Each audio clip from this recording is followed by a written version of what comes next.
بسم الله الرحمن الرحيم. الحمد لله رب العالمين، الصلاة والسلام على سيد الأنبياء والمرسلين، سيدنا ونبينا وحبيبنا وشفيعنا ومولانا محمد وعلى آله وصحبه أجمعين. أعوذ بالله من الشيطان الرجيم.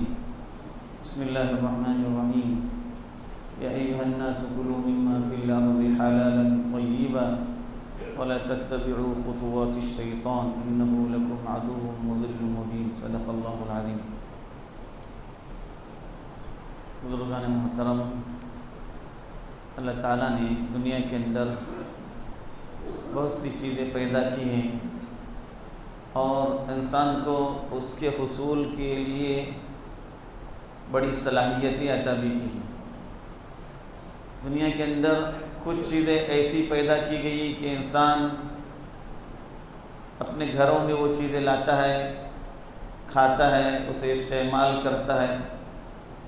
اس کا ان چیزوں کا گھروں میں لانا، اس کا استعمال کرنا صحیح طریقے پر ہوتا ہے تو اس پر اللہ کی طرف سے بڑے اجر و ثواب سے اسے نوازا جاتا ہے. اور اگر ان چیزوں کا گھر پر لانا صحیح طریقے پر نہیں تھا، غلط طریقے پر تھا، شریعت کے بتلائے ہوئے طریقے سے ہٹ کر تھا، تو ان چیزوں کا گھر میں لانا اس کے لیے اجر کے بجائے گناہ کا سبب بنتا ہے. اور اس چیز کے ذریعے اس کے گھر کا سکون اللہ تبارک و تعالی ختم فرما دیتے ہیں. نبی اکرم صلی اللہ علیہ وآلہ وسلم کی ایک مشہور حدیث ہے کہ اللہ کے نبی صلی اللہ علیہ وسلم نے اس کو سمجھنے کے لیے اصول بتلایا. ان الحلال بین وان الحرام بین. فرمایا کہ دیکھو، حلال اور حرام دونوں بالکل واضح اور کھلے. کیا چیز حلال ہے، کیا چیز حرام ہے، شریعت کے اندر اس کو بتلایا گیا. لیکن ان دونوں کے بیچ میں ایک ہے وبینہما امور مشتبہات.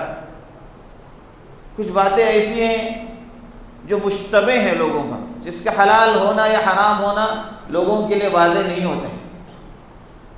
پھر آپ نے ان چیزوں سے بچنے کا راستہ بتلایا کہ فَمَنِ اتَّقَى الشُّبُهَاتِ فَقَدِ اسْتَبْرَأَ لِدِينِهِ وَعِرْضِهِ. جس نے مشتبہ چیزوں سے بچنے کا اہتمام کیا، اس نے اپنے دین اور اپنی عزت کی حفاظت کا سامان کر لیا. وَمَنْ وَقَعَ فِي الشُّبُهَاتِ وَقَعَ فِي الْحَرَامِ. اور جو شخص مشتبہ چیزوں کے اندر پڑ گیا، مشتبہ چیزوں کو اختیار کرنے لگا، وہ خود حرام میں داخل ہو. تو دنیا کے اندر اللہ تعالیٰ نے کاروبار، تجارت اس کو حلال قرار دیا، اور ربا کو، سود کو اللہ تعالیٰ نے حرام قرار دیا. احل اللہ البیع وحرم الربا. اللہ نے کاروبار اور تجارت کو حلال بتلایا، اور سود، ربا، اس طریقے سے جو مال آئے گا اس کو اللہ نے حرام بتلایا.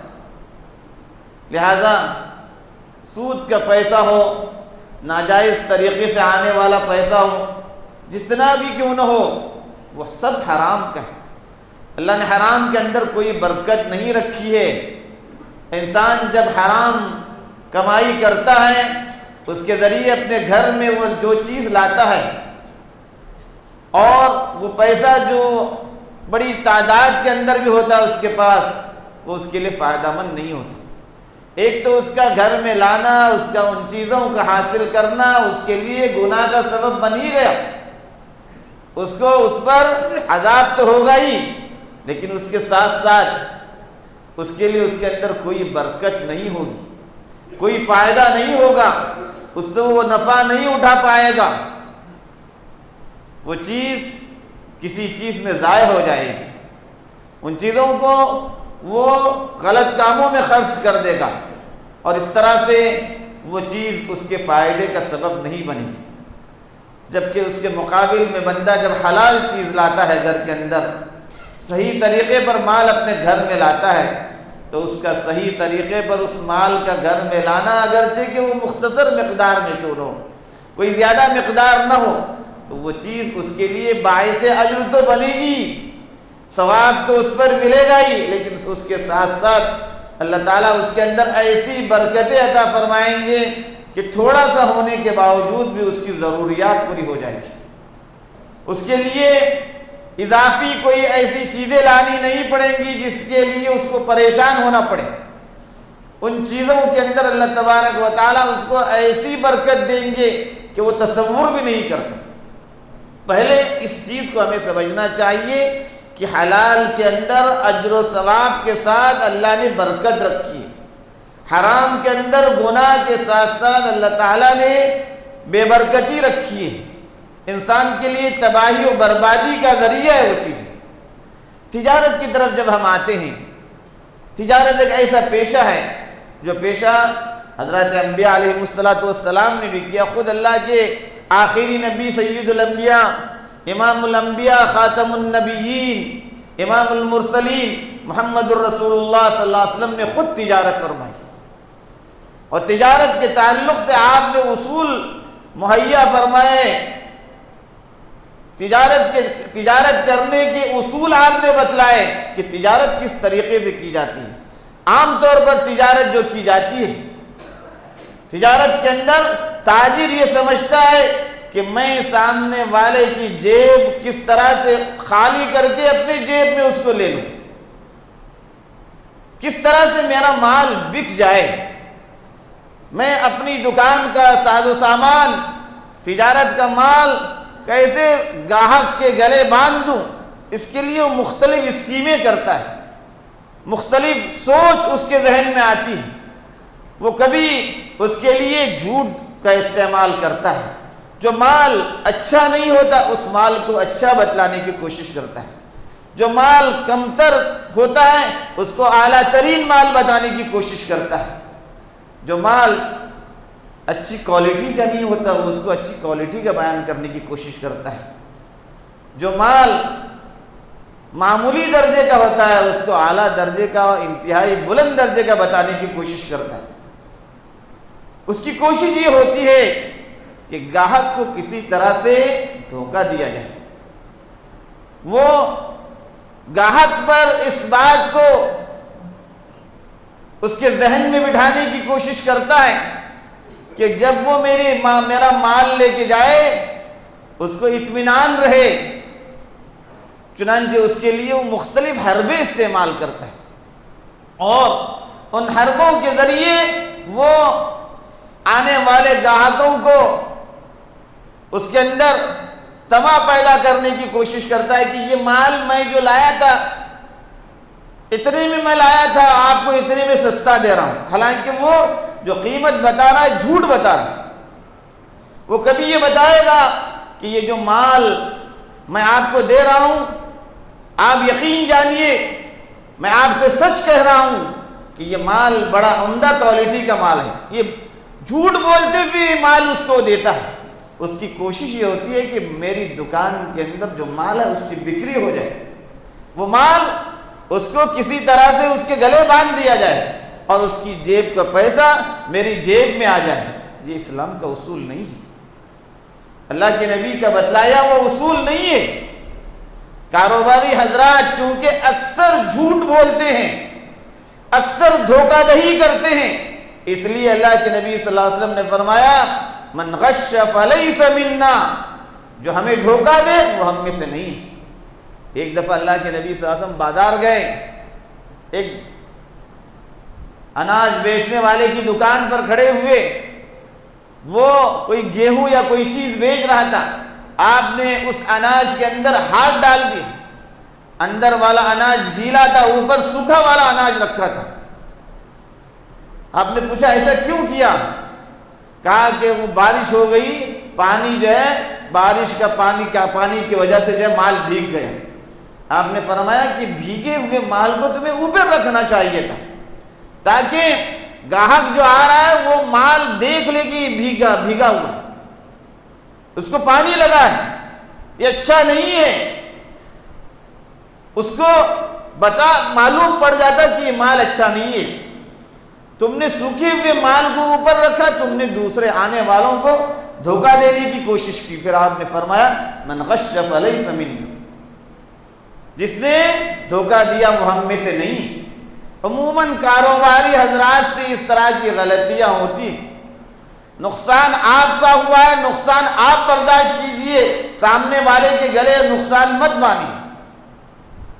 اور تجارت کے تعلق سے، کاروبار کے تعلق سے، ناپ تول کے اندر کمی کرنے والوں کے تعلق سے قرآن پاک کے اندر سخت وعید فرمائی گئی، ویل للمطففین الذین اذا اکتالوا علی الناس یستوفون واذا کالوہم او وزنوہم یخسرون۔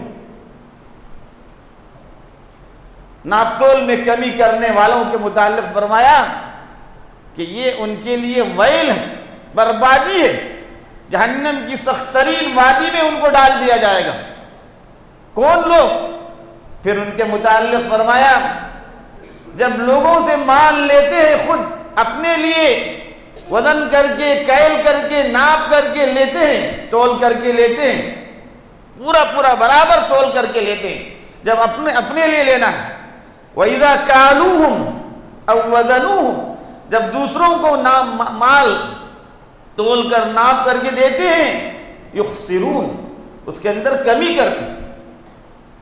اپنے لیے جب لینا ہے تو جھکتا تولیں گے، اور دوسروں کے لیے دینا ہے تو وہ اس کو جو ہے نا اس کے اندر ڈنڈی ماریں گے۔ اللہ کے نبی صلی اللہ علیہ وآلہ وسلم نے بھی ایسوں کے متعلق سخت سزا سنائی ہے۔ قرآن خود کہہ رہا ہے کہ ان کے لیے ویل۔ الا یظن اولئک انہم مبعوثون لیوم عظیم، کیا یہ لوگ نہیں جانتے کہ ان کو اس عظیم ترین دن کے اندر بھیجا جائے گا، اٹھایا جائے گا، پوچھا جائے گا۔ اور یہ وزن و کیل کی چیزوں کے تعلق سے نہیں ہے، ناپ تول کی چیزوں کے تعلق سے نہیں ہے۔ آپ کسی کو کپڑا بیچ رہے ہیں، اس کے اندر بھی تھوڑا آگے پیچھے کر رہے ہیں، اسی طرح کی کوئی چیز آپ ان کو دے رہے ہیں، اس کے اندر بھی کوئی آپ آگے پیچھے کر رہے ہیں۔ ان سب چیزوں کے اندر جو ہے وہ ناپ تول کے اعتبار سے جو وعید سنائی گئی ہے، ان کے لیے بھی ہے۔ گاہک کو کسی طرح سے بھی دھوکہ دیا جائے، آنے والے کو، اپنی دکان پر آنے والے کو سامان لینے کے لیے جو آ رہا ہے، اس کو کسی طرح سے بھی اس کے ساتھ جھوٹ بولا جائے گا، اس بھائی کی، اس کاروبار کی برکت ختم۔ تجارت کرنے والے لوگ جب تک سچائی کے ساتھ تجارت کرتے ہیں، حدیث میں آتا ہے کہ ان کے اندر اللہ تبارک و تعالیٰ برکت دیتے ہیں، اور جب وہ چھپانے لگتے ہیں اور جھوٹ بولنے لگتے ہیں، محقت برکت بیعہما، دو کاروباری، دو پارٹنر جب تک سچائی کے ساتھ کریں گے، امانتداری کے ساتھ کریں گے، حدیث میں ان کے لیے برکت کی دعا دی گئی ہے، برکت کی خبر دی گئی ہے۔ اور جب وہ لوگ اس معاملے میں چھپائیں گے، حقیقت کو نہیں بتائیں گے، اصل چیز کیا ہے وہ نہیں بتائیں گے، اور اس کے اندر جھوٹ بولنے کی کوشش کریں گے، اللہ کے حبیب پاک صلی اللہ علیہ وسلم نے فرمایا ان کے تجارت کی برکت ختم ہو جائے گی، محقت برکت بعید۔ اور یوں بھی یہ حکم حلال چیز کو اختیار کرنے اور حلال اور پاکیزہ روزی کو اختیار کرنے کا حکم اللہ تعالیٰ نے انبیاء و مرسلین کو بھی دیا تھا۔ یا ایھا الرسل کلوا من الطیبات واعملوا صالحا، اے پیغمبروں کو خطاب کر کے فرمایا گیا تھا کہ تم پاکیزہ چیزیں، حلال چیزیں کھانا اور نیک عمل کرنا۔ یہی حکم انبیاء و مرسلین کے ساتھ ساتھ ان کے متبعین کو بھی دیا گیا۔ یا ایھا الناس کلوا مما فی الارض حلالا طیبا، اے ایمان والو، اے لوگو، اللہ نے حلال جو چیز، پاکیزہ چیز زمین کے اندر پیدا کی ہے، رکھی ہے، اس کو کھاؤ اور نیک عمل کیا کرو۔ وَلَا تَتَّبِعُوا خُطُوَاتِ الشَّيْطَانِ، آگے فرمایا دیکھو شیطان کی اور اس کے جو چیلوں کی راستوں کی پیروی مت کرنا، وہ تمہارے لیے تمہارے کھلا دشمن ہے۔ شیطان تو یہی چاہے گا، دل کے اندر طمع پیدا کرے گا، مال کسی طرح سے آ جائے۔ تو آدمی کے لیے ان سب باتوں کو سمجھنے کی ضرورت ہے، کاروباریوں کو خاص طور سے، تجارت پیشہ لوگوں کو خاص طور سے سمجھنے کی ضرورت ہے تجارت کر رہا ہے، اپنے تجارت کے ذریعے اس کے لیے کتنے مواقع ہیں، سچائی کے کتنے مواقع ہیں، اور سچائی پر اللہ کے نبی صلی اللہ علیہ وسلم نے ایسے تاجروں کے لیے کتنی بڑی خوشخبری سنائی، التاجر الصدوق الامین مع النبیین والصدیقین والشہداء والصالحین یوم القیامہ او کما قال صلی اللہ علیہ وسلم۔ ایک امانت دار تاجر، سچا تاجر، اپنے کاروبار کے اندر وہ سچائی کا اور امانت داری کا پاس و لحاظ رکھتا ہے۔ فرمایا کل قیامت کے دن اس کا حشر انبیاء، صدیقین اور جو ہے صالحین کے ساتھ اس کا حشر ہوگا۔ آدمی تجارت کر رہا ہے، کما رہا ہے، اپنے گھر کے لیے روزی لا رہا ہے، اور ساتھ ہی ساتھ اپنا ٹھکانہ جنت میں بنانے کے لیے انبیاء و مرسلین کے ساتھ حشر کرنے کے لیے اللہ نے موقع دیا ہے۔ اس لیے تجارت کو ایسے طریقے سے کرنا چاہیے، حلال اور پاکیزہ طریقے پر جو ہے گھر میں روزی لانی چاہیے، اس لیے کہ اس کے ذریعے جو نسل پروان چڑھے گی وہ دین کے کاموں کے اندر اور اللہ کے دین کی دعوت اور اس کی تبلیغ کے اندر اس کو آگے کی نسلوں تک پہنچانے کے لیے مفید بنے گی۔ جبکہ اس کے مقابل میں اگر جو حرام مال سے ان کی پرورش کی گئی ہے تو ان سے آگے بھی نہ کوئی خیر پہنچے گا، بلکہ ان کے تعلق سے فرمایا گیا کہ جو جسم، جو گوشت حرام کے مال سے پلا ہے، النار اولا بھی، اللہ کے نبی صلی اللہ علیہ وسلم نے فرمایا ایسے جسم کے لیے جہنم کی آگ سب سے زیادہ مستحق ہے، وہ جہنم کی آگ میں جلنے کے مستحق ہیں۔ اس لیے اپنے کاروباری لوگوں سے جو بھی چھوٹی تجارت کر رہے ہوں، بڑی تجارت کر رہے ہوں، جس طرح کی تجارت کر رہے ہوں، ان کو سوچنا چاہیے کہ ہماری تجارت حلال طریقے پر ہے کہ حرام طریقے پر ہے، ہم اپنی تجارت کے ذریعے کیا کرنے جا رہے ہیں، گھر میں حلال طریقے پر یا حرام طریقے پر مال لا رہے، یہ ہمیں سوچنے کی ضرورت ہے۔ اللہ تعالی ہمیں ان باتوں کی صحیح سمجھ عطا فرمائے، ایمان کی سلامتی عطا فرمائے، ہم سبوں کو اپنے وقت پر ایمان پر خاتمہ نصیب فرمائے، آمین۔